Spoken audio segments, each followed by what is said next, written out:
équipiste, c'est aussi savoir gérer l'environnement des animaux, de nos chevaux.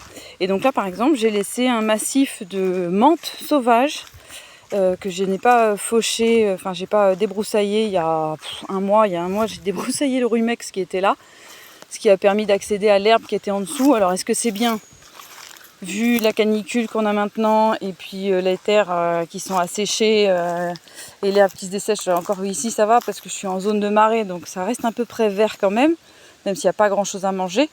Mais là où je n'ai pas passé la débroussailleuse, on voit bien la différence. Et ce qui se passe, qu'on ne voit pas bien en dessous, bon là elle commence à souffrir du manque d'eau quand même, cette menthe, mais on voit qu'en dessous, l'herbe elle est toujours là. Là on a un refuge pour les papillons, les insectes, les araignées, les sauterelles, etc.